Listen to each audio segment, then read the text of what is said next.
بسم اللہ الرحمن الرحیم۔ السلام علیکم۔ سلطان صلاح الدین ایوبی کی زندگی کے واقعات کا سلسلہ جاری ہے۔ اس کے واقعات میں واقعہ بتایا جا رہا تھا کس طرح ایک صلیبی لڑکی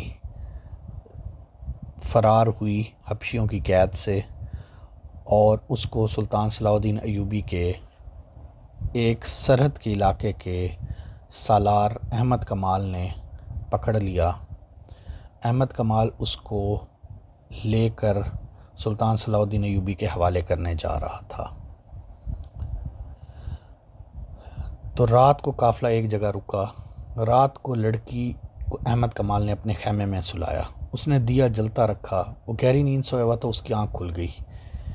کسی نے اس کے ماتھے پر ہاتھ پھیرا تھا۔ اس نے لڑکی کو اپنے پاس بیٹھا دیکھا۔ لڑکی کا ہاتھ اس کے ماتھے پر تھا۔ احمد کمال تیزی سے اٹھ کر بیٹھ گیا۔ اس نے دیکھا لڑکی کے آنسو بہہ رہے تھے۔ اس نے احمد کمال کے ہاتھ اپنے ہاتھوں میں لیا اور چوم کر بچوں کی طرح رونے لگی۔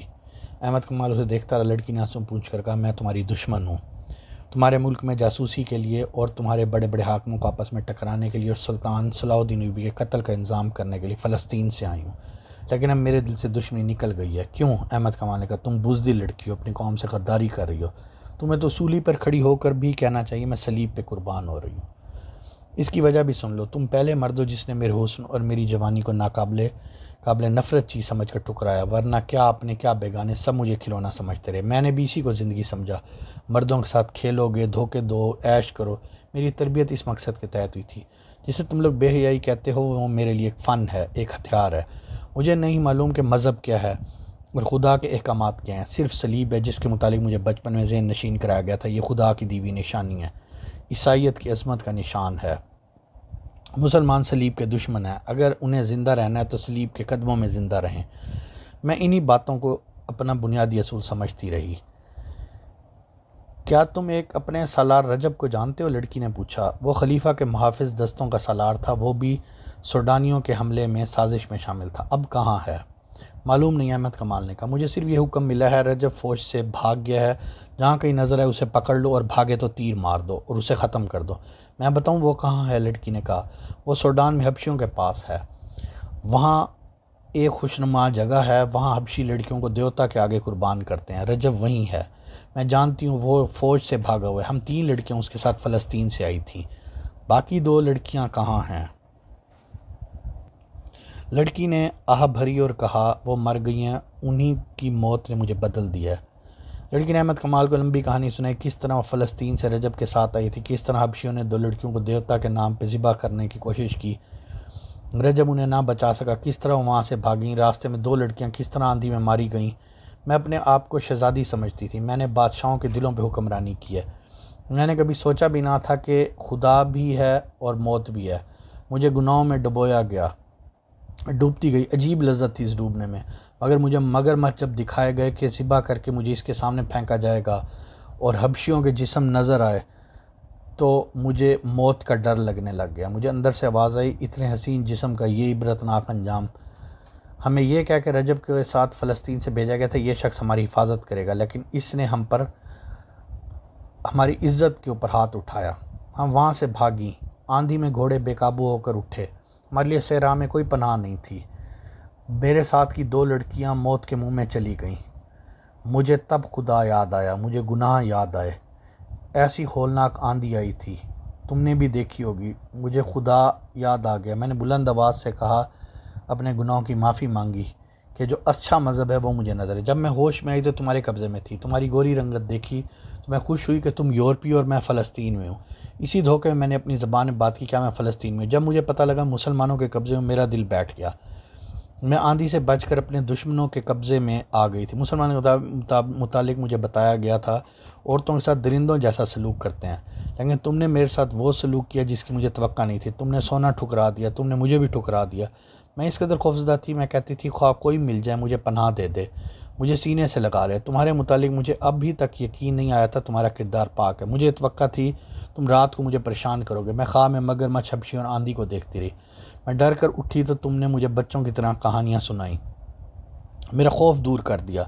جب رات گزر گئی تو میں نے جاگتے ہی تمہیں خدا کے آگے سجدے میں دیکھا، تم نے جب دعا کے لیے ہاتھ اٹھائے اور آنکھیں بند کر لیں تمہارے چہرے پر سکون تھا۔ میں اس شک میں پڑ گئی تم انسان نہیں فرشتہ ہو، کوئی انسان سونے اور مجھ جیسی لڑکی سے منہ نہیں موڑ سکتا۔ میں نے تمہارے چہرے پر جو سکون اور خوشی دیکھی تھی اس نے میرے آنسو نکال دیے۔ میں تم سے پوچھنا چاہتی ہوں یہ سکون تمہیں کس نے دیا ہے؟ میں تمہارے وجود سے اتنی متاثر ہوئی، میں نے تمہیں دھوکے میں رکھنا بہت بڑا گناہ سمجھا۔ میں تمہیں یہ کہنا چاہتی تھی میں تمہیں اپنے متعلق ہر بات بتا دوں گی، اس کے بدلے مجھے کردار اور یہ سکون دے دو اور میری بات سنو، وہ دہشت اتار دو جو مجھ پر طاری ہوئی ہے۔ لیکن تم نے میری بات نہیں سنی، تمہیں فرض عزیز تھا۔ اس نے احمد کمال کے دونوں ہاتھ پکڑ لیے اور کہا تم شاید اسے بھی دھوکہ سمجھو، لیکن میرے دل کی بات سن لو، میں تم سے جدا نہیں ہو سکوں گی۔ میں نے کل تمہیں گناہ کی دعوت دیتے ہوئے کہا مجھے اپنی لونڈی سمجھو، مگر اب میں ساری عمر کے لیے تمہارے قدموں میں بیٹھی رہوں گی، مجھے اپنی لونڈی بنا لو اور اس کے وجہ مجھے وہ سکون دو جو میں نے نماز کے وقت تمہارے چہرے پر دیکھا تھا۔ میں تمہیں بالکل نہیں کہوں گا کہ تم مجھے دھوکہ دے رہی۔ احمد کمال نے کہا میری مجبوری یہ ہے، میں اپنی قوم کو اور اپنی فوج کو دھوکہ نہیں دے سکتا۔ تم میرے پاس امانت، میں خیانت نہیں کر سکتا۔ میں نے تمہارے ساتھ جو سلوک کیا وہ میرا فرض تھا، یہ فرض اس وقت ختم ہوگا جب میں تمہیں اپنے محکمے کے حوالے کر دوں گا اور وہ مجھے حکم دے گا کہ احمد کمال تم واپس چلے جاؤ۔ وہ اسے دھوکہ اصل میں نہیں دے رہی تھی۔ اس نے روتے ہوئے کہا تمہارے حاکم جب مجھے سزائے موت دیں گے تو تم میرا ہاتھ پکڑے رکھنا۔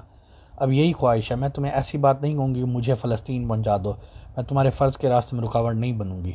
مجھے صرف اتنا کہہ دو کہ میں نے تمہارے پیار کو قبول کر لیا۔ میں تمہیں یہ بھی نہیں کہوں گی مجھے اپنی بیوی بنا لو، کیونکہ میں ایک ناپاک لڑکی ہوں۔ مجھے تربیت دینے والوں نے پتھر بنا دیا تھا، میں یہ سمجھتی تھی میرے اندر انسانی جذبات نہیں رہے، لیکن خدا نے مجھے بڑے ہی ہولناک طریقے سے سمجھا دیا کہ وہ انسان پتھر نہیں بن سکتا اور وہ نہ ایک دن مجبور ہو کر کسی سے پوچھتا ہے کہ سیدھا راستہ کون سا ہے۔ رات گزرتی جا رہی تھی اور وہ دونوں باتیں کر رہے تھے۔ احمد کمال نے اس سے پوچھا تم جیسی لڑکیوں کو ہمارے ملک میں بھیج کر ان سے کیا کام لیا جاتا ہے؟ بہت سے کام کرائے جاتے ہیں، لڑکی نے کہا۔ بعض کو مسلمان عمرہ کے گھروں میں مسلمان کے روپ میں داخل کیا جاتا ہے، جہاں وہ تربیت کے مطابق عمرہ اور وزراء پر غالب آتی ہیں، ان سے صلیبیوں کی پسند کے افراد کو عہدے دلواتی ہیں، جو حاکم صلیبیوں کے خلاف ہو اس کے خلاف کارروائیاں کراتی ہیں۔ مسلمان لڑکیاں اتنی چلاک نہیں ہوتی، انہیں اپنی خوبصورتی پہ ناز ہوتا ہے، وہ حرموں کے لیے منتخب تو ہو جاتی ہیں لیکن ایک عیسائی یہودی لڑکی انہیں بیکار کر کے اپنا غلام بنا لیتی ہے۔ اس وقت تک اسلامی حکومت کے امیروں، وزیروں اور تمام قلعے داروں کی آدھی تعداد کے فیصلے میری قوم کے حق میں ہوتے ہیں۔ لڑکیوں کا ایک گروہ اور بھی ہے اور یہ لڑکیاں اسلامی نام سے مسلمانوں کی بیویاں بن جاتی ہیں۔ ان کا کام یہ ہے کہ اچھے درجے کے مسلمان گھرانوں کی لڑکیوں کے دماغ اور کردار خراب کرتی ہیں، ان کے لڑکوں کو برائی کے راستے پہ ڈالتی ہیں اور شریف گھرانوں کی لڑکیوں اور لڑکوں کے عشق معاشقے کراتی ہیں۔ مجھ جیسی صلیبی لڑکیاں چوری چھپے تمہارے ایسے حاکموں کے پاس آتی ہیں جو ہمارے ہاتھ میں کھیل رہے ہوتے ہیں۔ ان حاکموں کو سونوں کے سکوں کی صورت معاوضہ ملتا رہتا ہے، وہ مجھ جیسی لڑکیوں کی حفاظت ایسے طریقے سے رکھتے ہیں جن سے ان پر ذرا سا بھی شک نہیں ہوتا۔ یہ لڑکیاں اعلیٰ درجے کے حاکموں کے درمیان غلط فہمیاں اور لڑائیاں پیدا کرتی ہیں اور صلاح الدین اور نور الدین زنگی کے خلاف ناپسندیدگی پیدا کرتی ہیں۔ مجھے 2 لڑکیوں کے ساتھ اسی کام کے لیے رجب کے حوالے کیا گیا تھا۔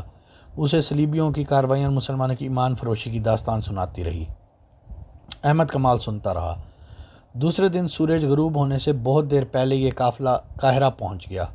احمد کمال علی بن سفیان جو جاسوس اعظم تھا، جاسوسی شعبے کا انچارج تھا، اس کے پاس گیا اور اسے لڑکی کے متعلق تمام تر رپورٹ دی۔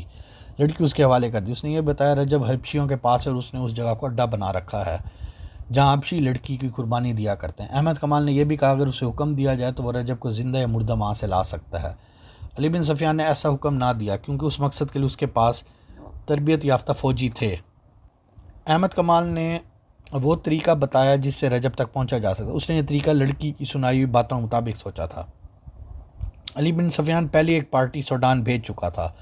اس نے لڑکی سے تفتیش کرنے سے پہلے 4 نہایت ذہین کمانڈر بلائے اور انہیں احمد کمال کے حوالے کر کے حکم دیا اس کے مطابق وہ سوڈان فوراً چلے جائیں اور رجب کو لانے کی کوشش کریں۔